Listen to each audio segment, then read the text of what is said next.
Hello friends, welcome to my channel. आज की इस वीडियो में हम नंबर सिस्टम के नेक्स्ट टाइप के क्वेश्चन को डिस्कस करने वाले हैं।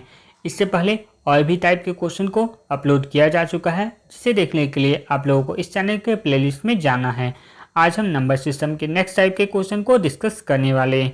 ये क्वेश्चन जो पूछे जाते हैं वो होते हैं जैसे जब 5 का पावर 501 को 126 से विभाजित किया जाता है तो शेषफल के रूप में क्या प्राप्त होता है। तो इस तरह के क्वेश्चन को आप सिंपली एक कॉन्सेप्ट से याद रख सकते हैं और जल्दी से इसे सॉल्व भी कर सकते हैं। तो आपको एक कॉन्सेप्ट याद रखना है, जैसे x का पावर n होता है वो हमेशा x प्लस 1 इससे विभाज्य होता है। ये चीज़ आप लोगों को याद रखना है कि x का पावर जो n होगा वो हमेशा x प्लस 1 से विभाज्य होता है। ठीक है, अब यहाँ पे मेरा सवाल है रिमाइंडर को लेकर, यानी शेषफल के लिए। तो रिमाइंडर जो शेषफल होता है उसे आपको निकालने के लिए आपको n को ध्यान में रखना है। n आपको देखना है कि n है वो ऑड है या फिर आपको देखना है n है वो इवन है। ठीक है, n ऑड है या n इवन है, ये चीज़ आप लोगों को देखना है। ठीक है, अगर n अगर ऑड रहेगा, n जो है वो अगर ऑड रहेगा, ऑड यानी विषम संख्या होगी, और n अगर विषम संख्या होगी तो इसका जो रिमाइंडर होता है वो x ही होता है, यानी x जो संख्या है वही संख्या होगा, उसका रिमाइंडर बन जाएगा। और अगर n है वो इवन रहेगी, यानी n जो है वो सम संख्या रहेगी। अगर n सम संख्या है तो इसका जो रिमाइंडर होगा हमेशा 1 होगा।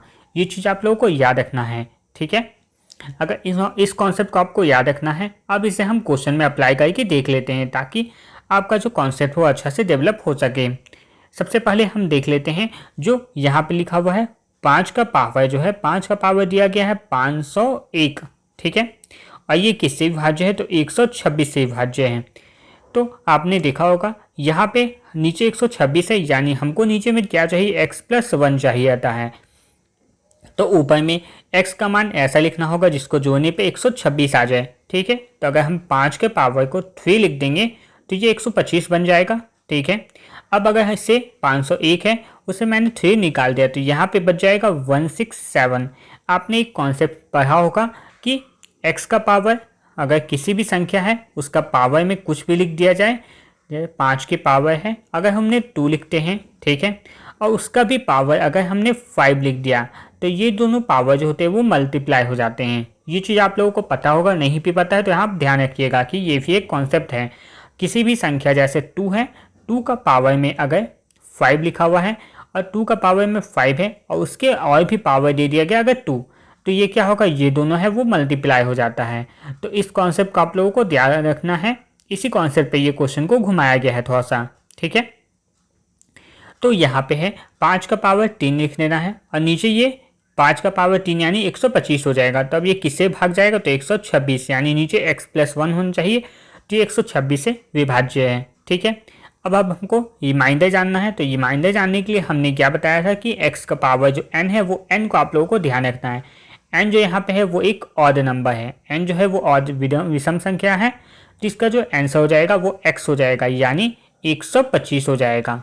ठीक है, तो ये जो 125 है यही हमारा आंसर हो जाएगा। ऑप्शन नंबर डी है वो सही है। तो उम्मीद है ये कॉन्सेप्ट आप लोगों को क्लियर हो गया होगा। अगर आप लोगों को ये कॉन्सेप्ट थोड़ा सा कन्फ्यूजन लगे तो इस वीडियो को एक बार और देख ले, तो आपका पूरा कॉन्सेप्ट अच्छे से क्लियर हो जाएगा। तो इसी तरह और भी नंबर सिस्टम के टाइप के वीडियो को पाने के लिए इस चैनल को सब्सक्राइब कर सकते हैं, साथ ही बेल आइकन को भी प्रेस कर दें ताकि नेक्स्ट टाइप का वीडियो जैसे ही अपलोड किया जाए उसका लिंक सबसे पहले आप तक पहुंच जाए। धन्यवाद।